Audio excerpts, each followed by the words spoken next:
Hello again. So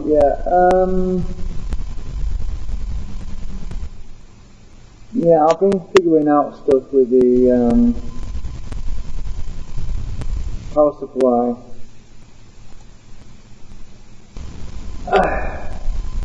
So what I've been doing is I've been marking down on my photograph I took of the board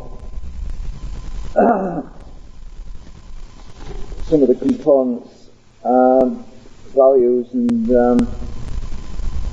I've actually put the reference points to some of the Zener diodes that actually do seem to correlate with the other schematic. In the previous video I was explaining the schematic is for a later revision, and a lot of the components on here are actually got different denotations, as in component numbers and things like that. It's just giving me a real big headache because it's impossible to, well, it's not impossible, but it's very difficult to try and trace everything. So I've been going over the diagram and I've been trying to match up the various resistor chains and diodes and try to make sense of it all. So I've just highlighted some of the tracks on this photograph. And what I've worked out is that, well, I mean, I'm a bit rusty, to be honest, with some of this old stuff. Germanium stuff is kind of weird, biasing and everything, but basically what we have using these Zener diodes in here is we've got using transistors as power regulators.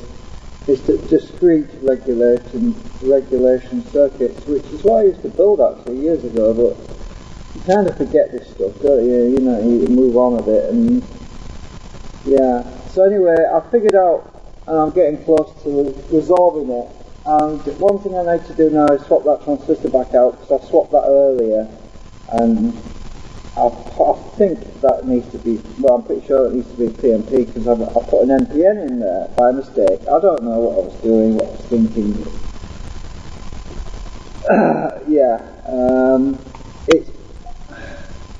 But you see, it's weird, because this thing was working fine, and there was an NPN in there, and it was working, so it's doing my head in. But when I check the voltages on the base, it now requires a negative voltage on the base to turn the transistor on, instead of before it was a positive voltage. So there's something really weird going on with this power supply. The fault, whatever went wrong with this, I think the fault is still there. But I'm working around it. I'm trying to work around the fault and adapt the thing to work. So it's difficult to figure out anyway. So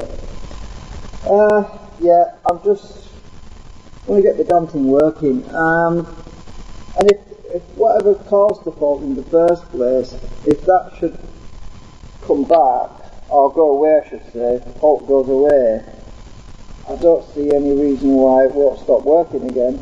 And I'm going to switch my soldering iron off, so I want to swap out that resistor, turn this around a bit. So I've got to get down there. Elastic band. Where's my pointy thing? Oh, there you are. One or two wires came off earlier, I sold them back on, and they're just tacked on for now. So I'm putting the elastic band around here to hold it up. Like that. Makes it easy to work on, because otherwise I have to hold it all the time because it keeps flopping on me. Yeah, so I'm going to take out this, let's see it now. It's that one there, so right, get the soldering warmed up.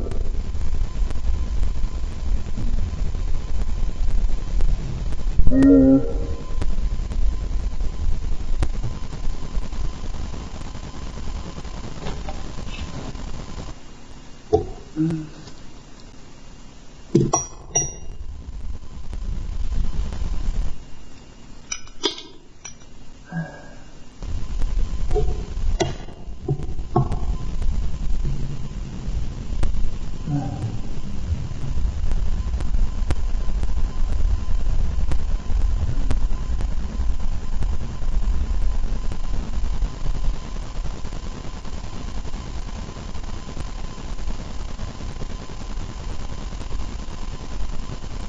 have to get down and fly up in a minute and see it coming. It did that last time and I saw it. It's annoying when it does that.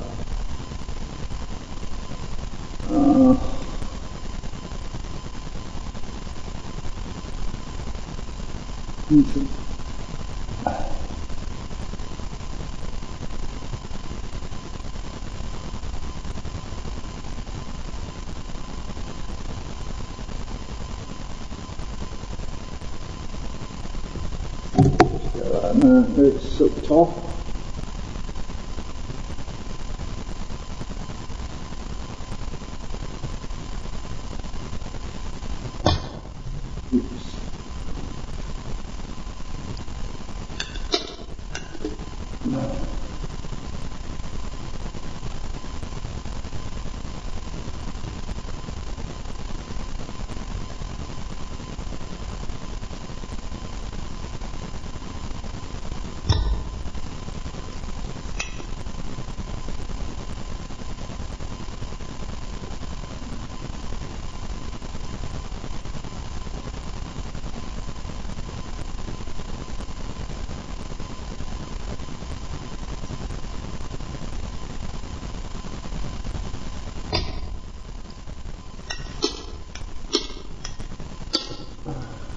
Should be able to get it out now.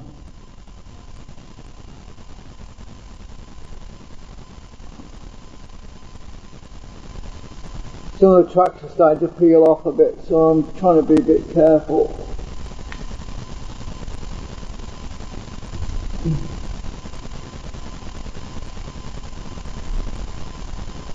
That should come out now.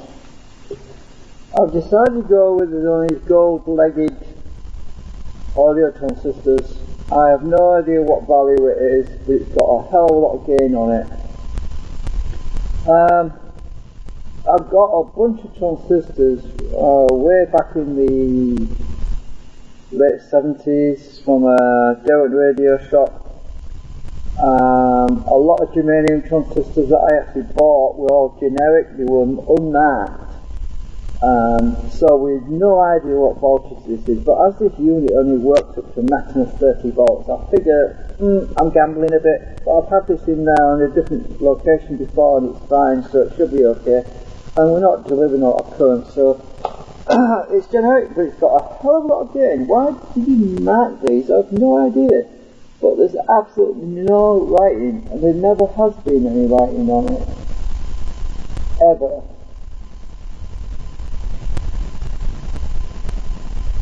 It's blank.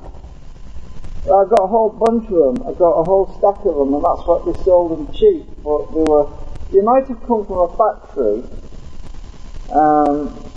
They might have come from a factory when they discontinued germanium transistors. They might have said, "Oh, just sell them in a job lot or whatever." They never got completed in the manufacturing process or something. But they're kind of unique, and you get some surprises because some of these germanium transistors, when I stick it in my meter, what's interesting is when I put it in the meter, let's put it on PMP. Right, we're on PMP, on gain. It's fascinating. Now look what happens when I put it in on the transistor tester. Get the legs in the right holes.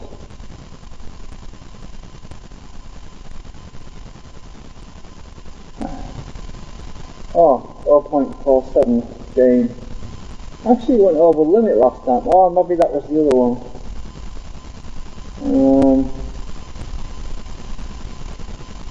Anyway. It must to be another one, but one of them was over limited. It had such a high gain. I don't know which one that was, unless I've got the legs crossed or something, I don't know. Anyway, let me just get this thing out, because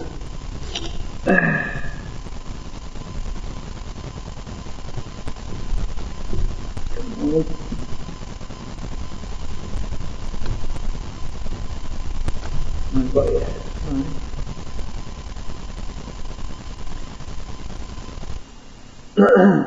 The one I put in there was see, I can't even read that. Right, let's get this thing in. See what difference this makes. I'm trying to stick with germanium where possible. I've got some germaniums, but as I said, they're all on mark, so I don't know what the hell they are.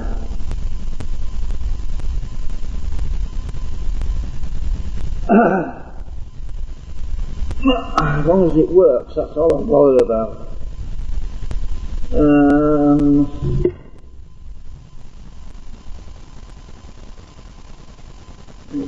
The worst thing that can happen is you just blow the transistor, that's all. They're not even getting warm, these transistors anyway, so these are just driver transistors, you know.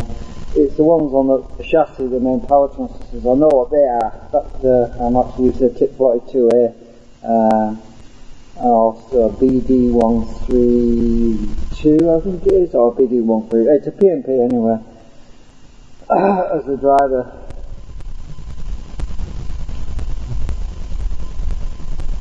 Which is silicon. So I'm not using the PNPs for the main output section. There used to be PNPs in there, but I mean, so that there used to be germanium in the output section, but I put silicon in instead. Now, most of the rest of the driver sections are germaniums. Well, it's kind of difficult to put silicons in there because you have to change the resistor values and everything, because the biasing's all different.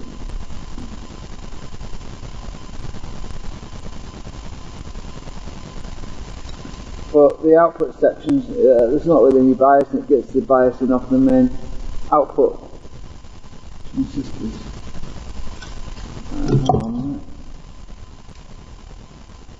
Like I'm spinning over a bit.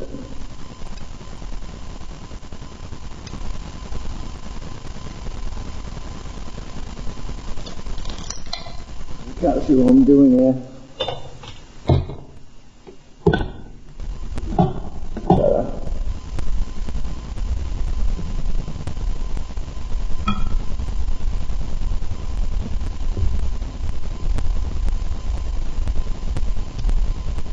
I have to bend his legs over so the track came off.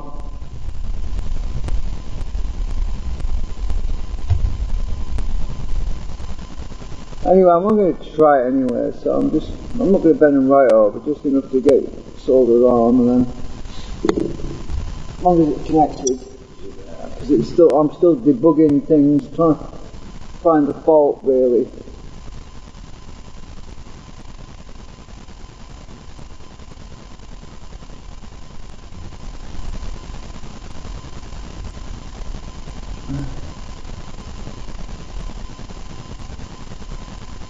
Good thing I've got long fingernails, I can push the legs down without burning myself.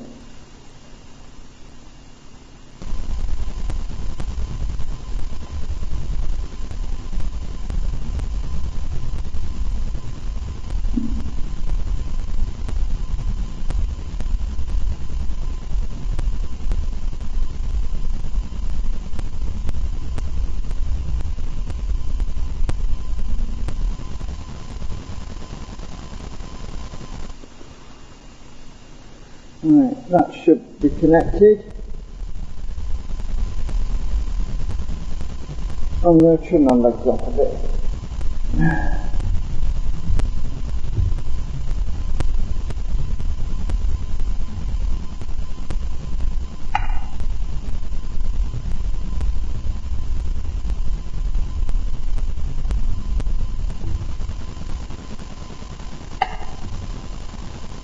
I also got a box full of resistors from the 70s in a bucket. I've stuck them all in a bucket. These are the original types of resistors we used to use back in the day. It's best to use the original types really. Right, so that's in. Oh, I need to chop that leg down as well.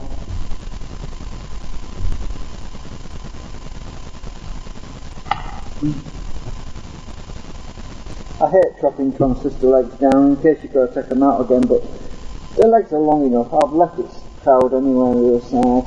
You know, one thing I'll say about germanium, about the old transistors that stopped going for them, is that they used to make good quality stuff.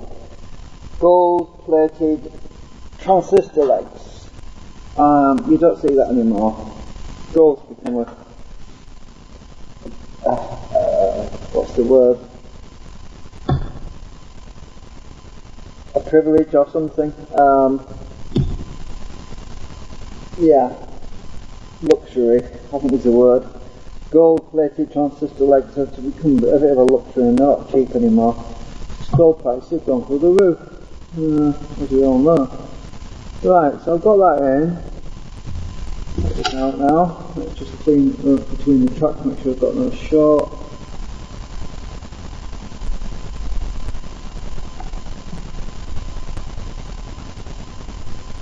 Using a pointy thingamajig. Right. Okay. Take this elastic band off. I wonder if it's going to work. I wish it would frigging work. I've been at it for a couple of days, but I'm not spending all my time on it. I basically do a little bit and then I stop and I have a think about things and think what the hell's going on with this damn thing, sort of thing. And then I'll go back on it again, and that board can just swap about for now. So that's the one I just put in there. That was the original transistor. I put that back in again because obviously it didn't cure the fault by swapping it for another one, so I stuck the original back in. Stuck that original back in, and these are pretty much originals too. I've got to put the original capacitor back in here, which I took out because I took this thing out. Which I need to put back in, there's nothing wrong with it. And that was an original one end, and I found it was mounted on the back of the board. Well, with moving it around to get at stuff, I broke a leg off it, so I ended up having to stick another one in, so I stuck a yellow Weemer one in, which I have new old stock sort of thing. Weemers generally aren't very good capacitors, they fail quite often, but these are polyesters, so they should be fine. And they're encapsulated in plastic, so moisture can't get into them anyway. Right, so I've got that transistor in. Now, is this thing going to work now? Let's find out. What I'll do is I'll turn it on its back so we can see what's going on the meter. Right, you can probably see the needle now. So I'm going to go and power this up off my inverter and see if that needle deflects significantly. See if it works anyway. Hopefully it will. I don't know. Well, I've got a little bit, but that's all. That's what I've had last night. It's just not working yet.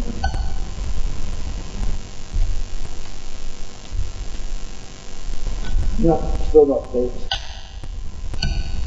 Current limiting is still off.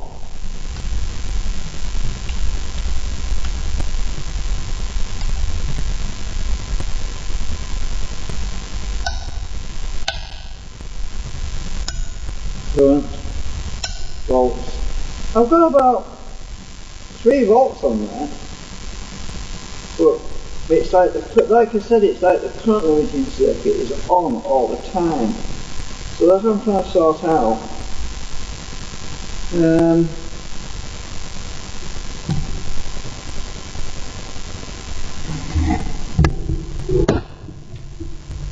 so got my legs and the trips and voltages on this thing. I left the legs so I can touch onto them. Right, let's put my meter on here. You can't see it there, can you? No, I'm just going to see if I can. Right, so let's see. The emitter this is PMP, so this side should be higher.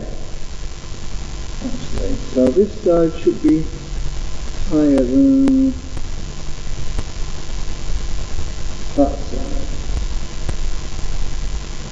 That's just the way. No, it's the wrong way around, you see. I'm on 2 volt range as well.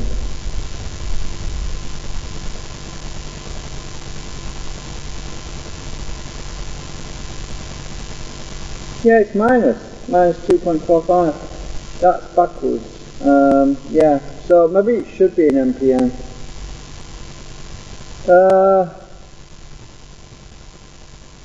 No, it shouldn't. No, there's something wrong somewhere. This is the emitter, and this voltage on the emitter should be higher than on the collector, and it's not. So I'm going to leave the PMP in because let me get my little clip-on thing and just check the base first. Between emitter and base,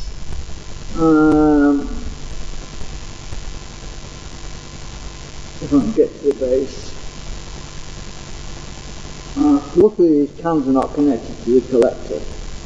I'm going to get my clip-ons, I think, because it's easier. Right, I'll put the red lead on the emitter. Get this thing. I need to set this cable tie off. It's become a bit of a hindrance on my hip leads. Right. So the red lead on the emitter. Hang on, I'm on the base. No, I wasn't on. Hang on a minute, it's hard to see. I've got it from this side. Right, that's the emitter. Let's get on the base and see.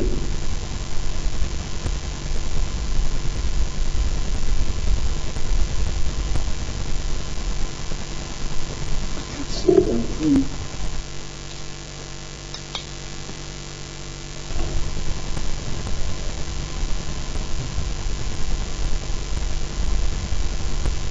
Right, I'm on it now. Right, the base is minus.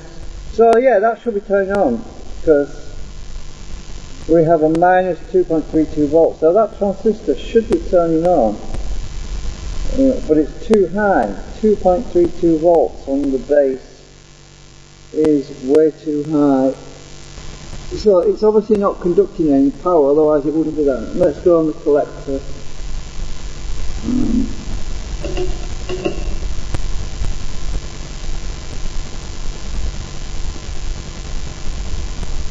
Collector, it's the same one.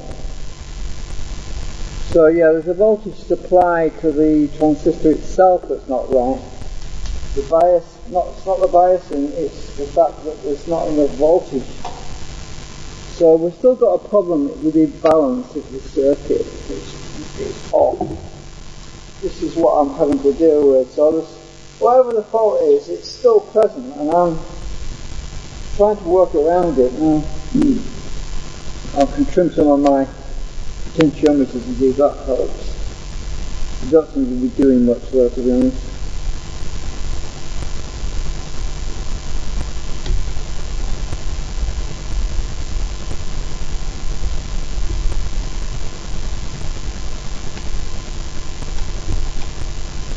I can't turn the meter face up so you can see it because I need to get to these trimmers.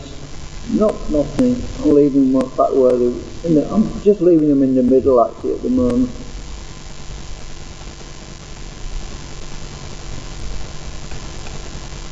No, still nothing.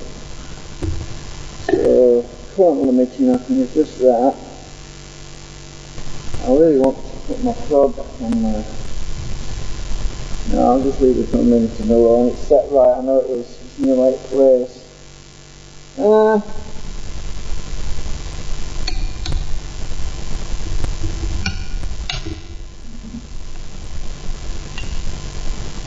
The voltage, variable voltage control on the front does make a difference on the scale, but current limiting is still on.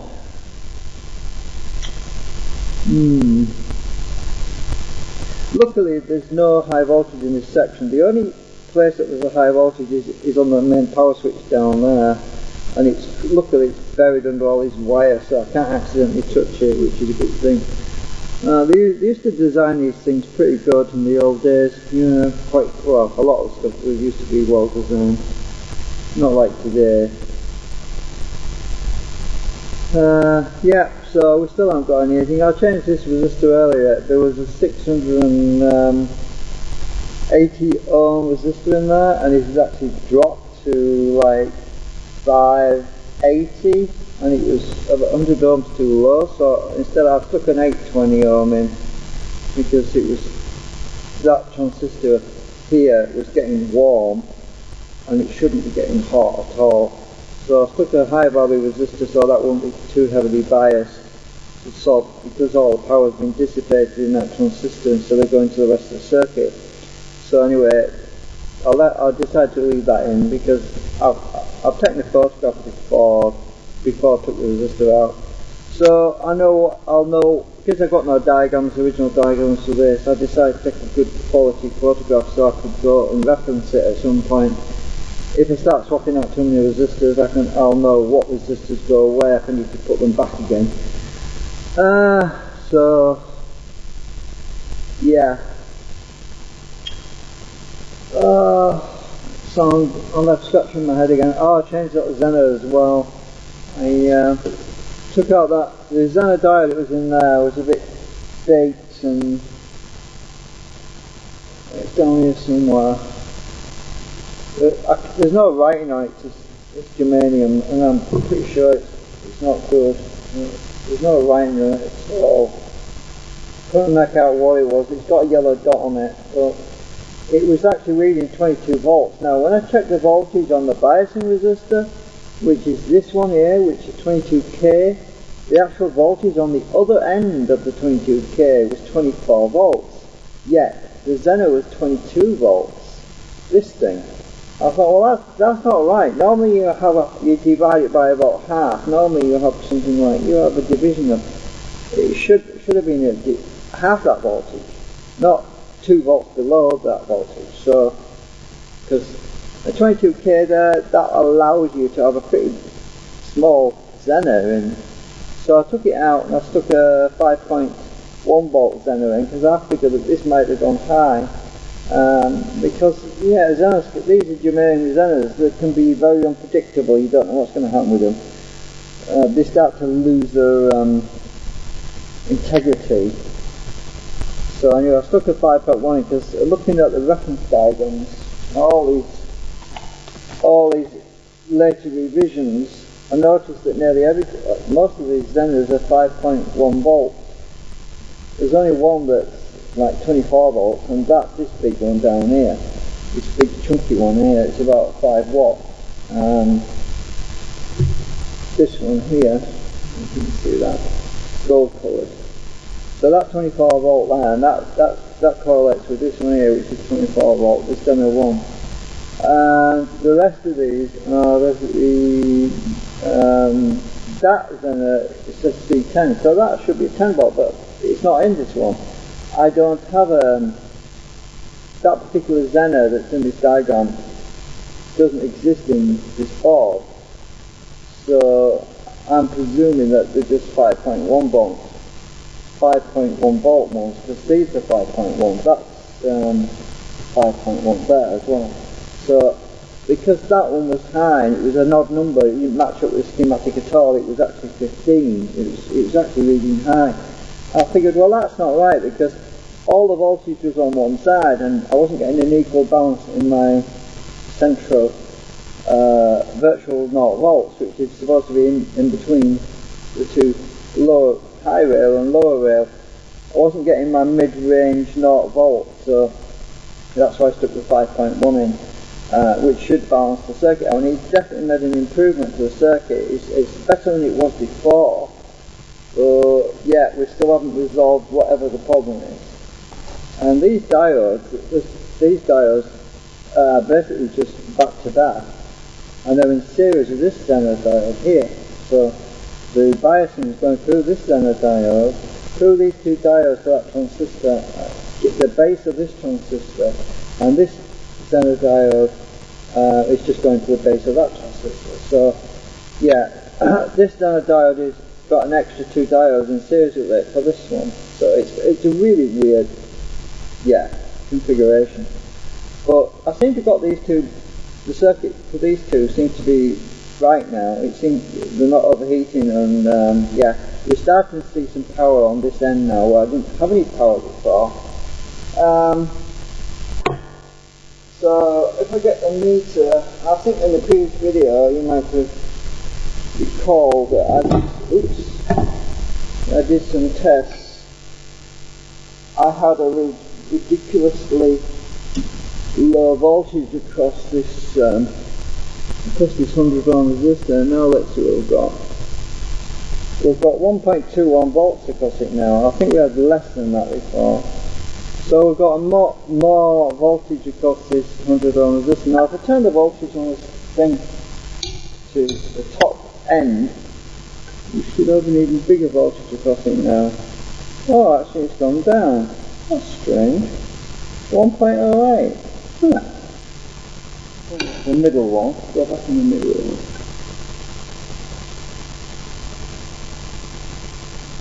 1.09. That's really weird. Anyway, so this one, there was no voltage across this resistor, 560 ohm, whatsoever before. Let's see what it is now. Oh look, we've got minus 0.45. 0.45. So we're actually seeing a voltage across this resistor now. I don't know if you can see it, but we've actually got voltage across this before, and when I tested it previously, there was nothing across it, absolutely nothing. It was zilch, 0 volts. I think it was something like 200 millivolts or something when I put it on the millivolt scale. So we're actually starting to see some of the circuits starting to respond again. It's starting to come back to life slowly. And I'm slowly progressing towards resolving whatever the problem is, but I am going to biasing on this transistor to drive the output stage at the moment. So I'm thinking maybe I need to change the Zener again. Maybe I haven't got it quite right. Maybe I need to either increase the Zener value or decrease the Zener value. I don't know. Or there's another Zener diode that's somewhere else. I could change this Zener diode, I suppose, at this end. This one here, which is, actually, what was it again? I think it was 5.3. I think it's reading high. It should be 5.1. It was reading 5.3. Now, put my meter there, I don't know if you can see it. Right. This Zener diode here should be 5.1 volts, right? This Zener diode 2. What does it read? 5.3. So it's actually reading high, which is wrong. Look at that. 5.32, I think that is. 5.32. That Zener should be 5.1.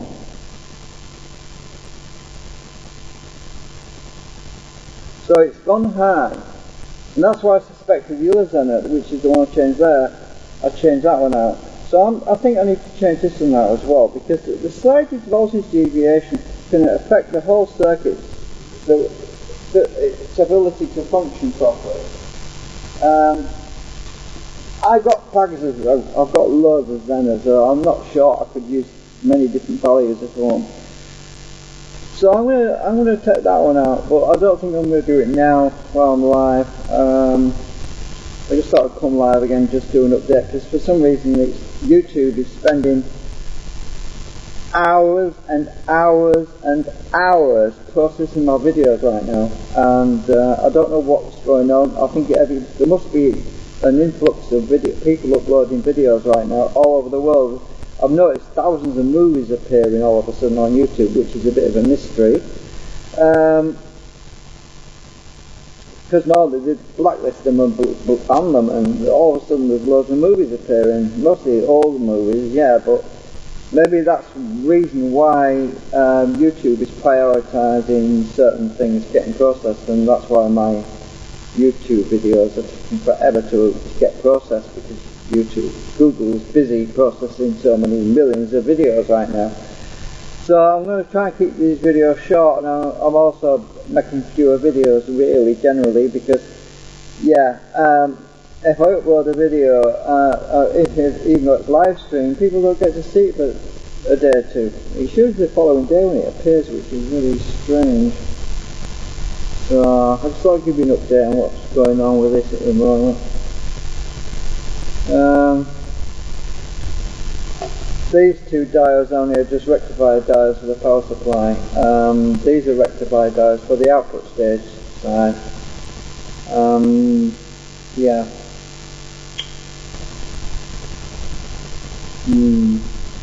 Anyway, I'm going to turn my inverter off before I run my solar battery flat.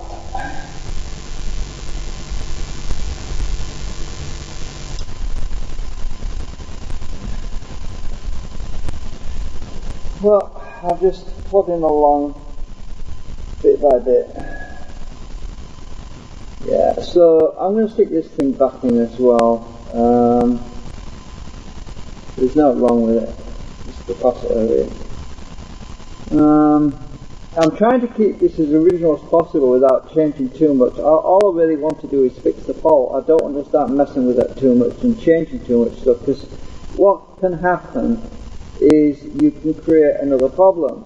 When you're trying to resolve a problem that's specific, the more things you change, the more chances you get it into a situation where it's just non-functional, and then you might fix the problem that was there to begin with, but you'll find out you've got another problem and it's no longer working. And it's because you've changed something which you shouldn't have changed.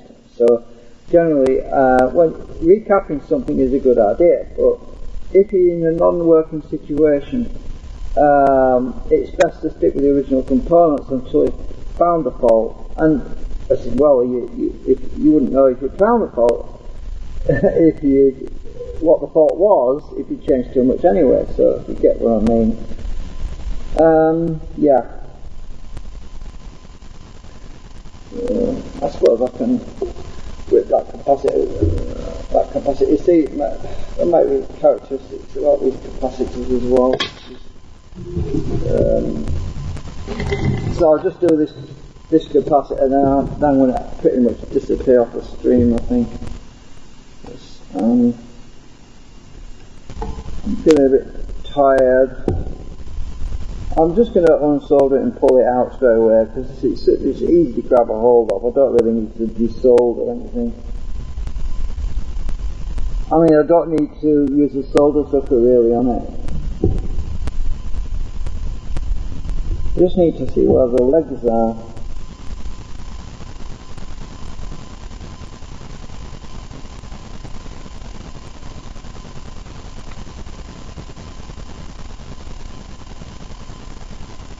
Come on, melt.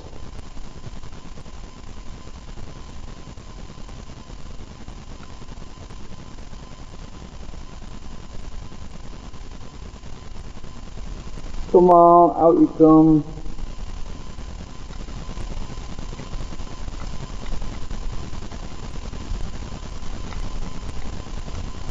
Got one leg out.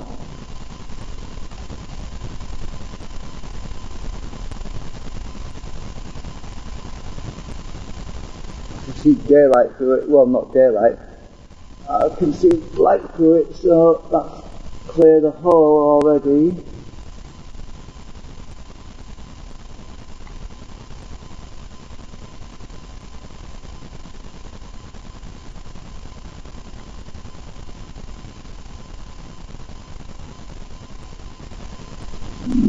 Come out.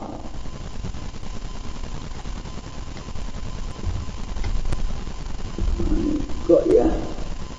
So I take my new capacitor, I'm going to stick the original one back in. Need to clear the hole.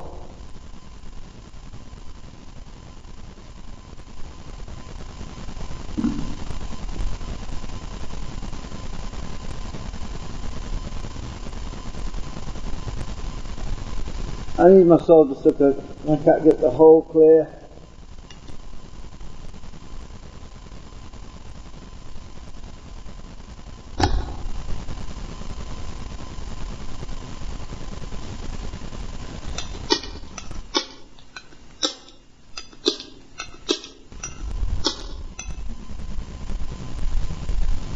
I hate the solder sucker. Sometimes it gets clogged up with stuff. And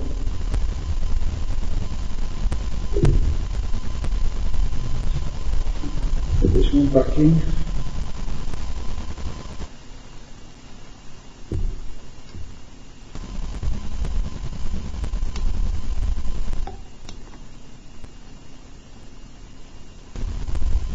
Looks better with the original, that's for sure. Right.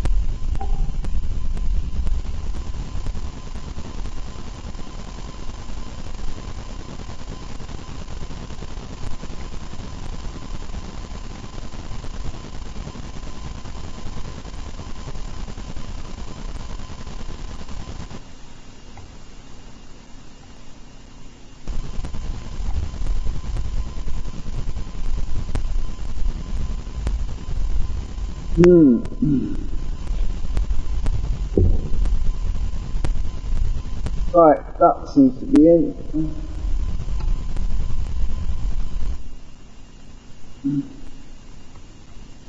Yeah, it's in.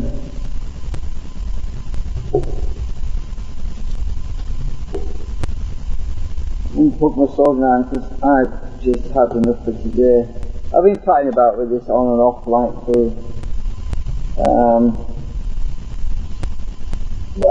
about 12 hours, but not constantly, just spending 10 minutes here, 10 minutes there, and then stopping and thinking, what the hell is going on with this thing? It's one of them, I want to pull my hair off situations, you know? You think, what the hell? I've checked my output transistors, they're fine, there's nothing wrong with them. I can even turn them on manually when I stick my probe on and bias them with my probe. I can turn the buggers on, so I know they're fine.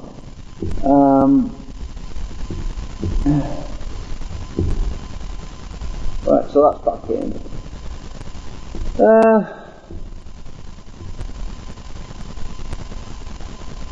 You see, if you bias something externally, what I did was, I've got this lead here, right, this jumper lead with a resistor on the end. What you can do is you can have say a 3K resistor, clamp it to a ground on a PNP and then pull the base down to turn it on, and then you can test things out like that. Or with the PNP connect it to a high voltage, say the plus volt side, and bias the base of an NPN to turn it on, and you can test to make sure transistors are working that way without actually taking them out of circuit, which is a good way of doing it really. Saves you a lot of messing about, which is what I've been doing actually most of the time. So this section here is still not getting enough voltage, and I'm going to work out what's going on. So I think it's the voltage swing. It's probably this Zener down here. So what I'll probably do is I'll drop that Zener value, this bottom one down here, probably drop it to 4.7 volts instead of 5.1, see if that sorts the problem out. There's something weird going. I've started to think that there might be something going on in the transformer itself. There might be something in the transformer, like a thermistor that's going to open circuit, or something that's causing this problem. I don't know, it's a mystery. I've been getting really paranoid with this thing, you know. I'm thinking, did they build something hidden in this? Did they hide something in the transformer on one of these wires that goes down to the transformer, and it's gone open circuit, so the whole circuit board is getting less power than it should be getting? Because some of these voltages don't make sense, because on this diagram it says that the voltage should be 38 volts. 38 volts there, 0 volts, 38. This voltage on this other one here should be 40 volts. But I'm not getting 40 volts, I'm getting, on the AC side, I'm getting 36 or 26. I'm not getting the full voltage, so there's something very strange going on. It might be that this is a later revision. So, I don't know, because this is the original germanium version, so the voltages generally were lower anyway. I mean, germaniums require lower voltages to turn them on anyway, so you don't need as high a voltage. So they might have increased the voltage for this one because it's a silicon one. I don't know. It's, yeah.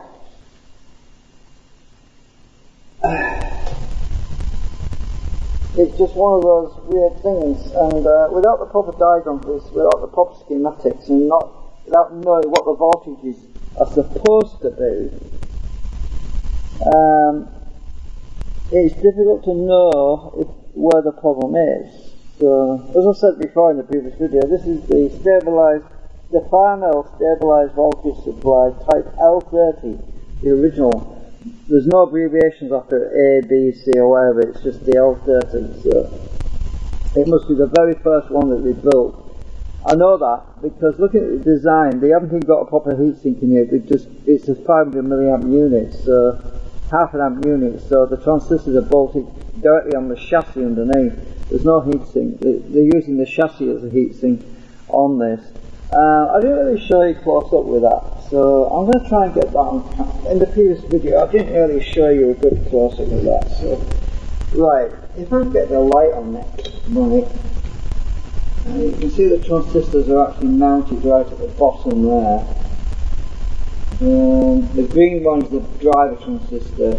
They've been replaced, I put new ones in, and that green thing that's sticking out is a resistor, that big ceramic resistor, and there's a tip 42A in there. It's on the chassis right at the back, on the black steel area. So I'll get it right way up. Not easy to see it, but that's the tip 42 is right way up, more or less there. Yeah, you can probably just make it out. Yeah. So, yeah, based on these quirks, it's clearly a prototype, the first one they built probably, and it was probably one of them things where FARNELL decided, let's build a power supply and sell it and blah blah blah.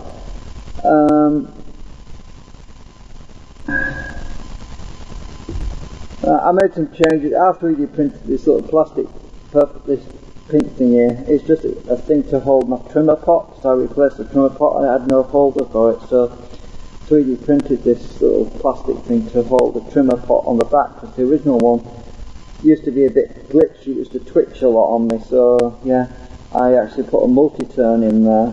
So that's the only thing that's not original, is this thing here. Most of this is original.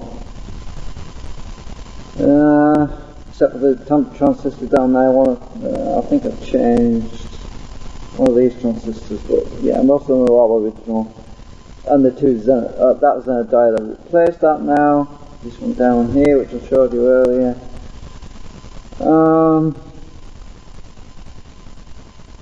Yeah. Actually, I changed the neon. I did that a couple of years back. I put a new neon in because the original neon stopped working. What else did I do? I think that's it. Yeah. I haven't really changed much at all, to be honest. In fact, I can probably change the fuse in it at some point, but you can't even see that anyway, so no point mentioning it, but we all blow fuses occasionally, don't we? Right, so I don't suppose it'll make any difference to turn it on again with this the original capacitor back in, but I'm going to try it anyway, just in case. I'm just going to switch it on again. stick it on his back a minute. Let's just see what happens. It probably won't do anything as usual. Nah, it's the same.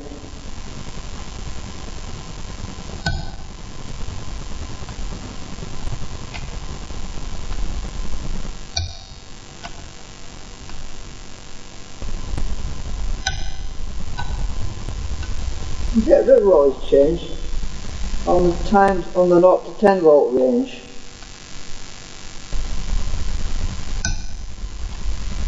But on the 10 to 20 volt range, virtually no change at all.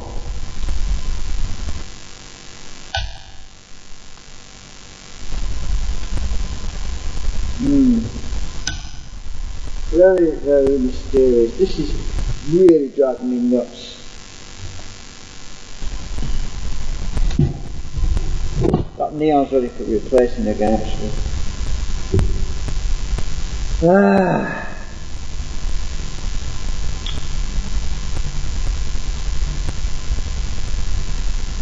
Right.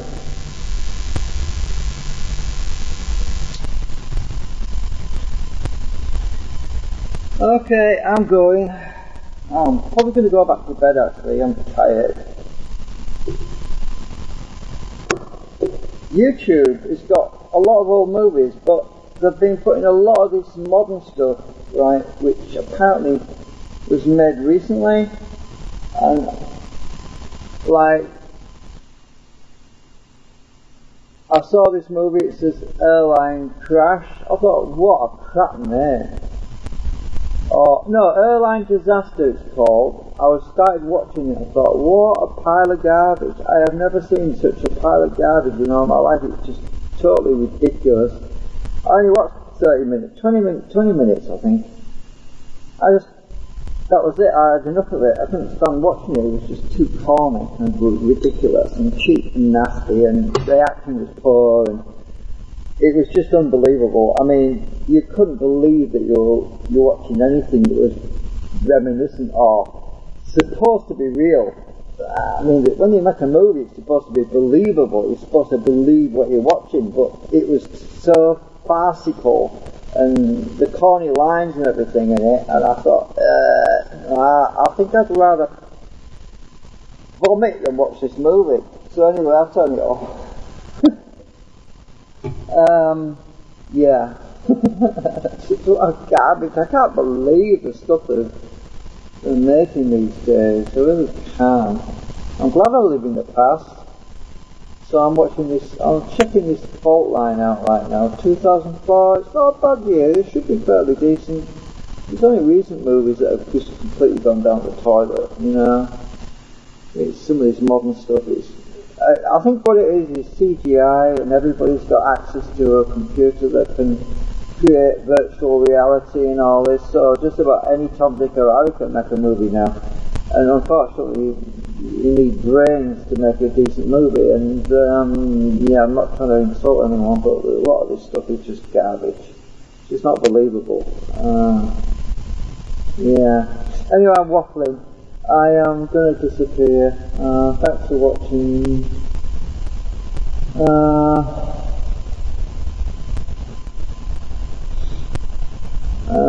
Good night, everybody.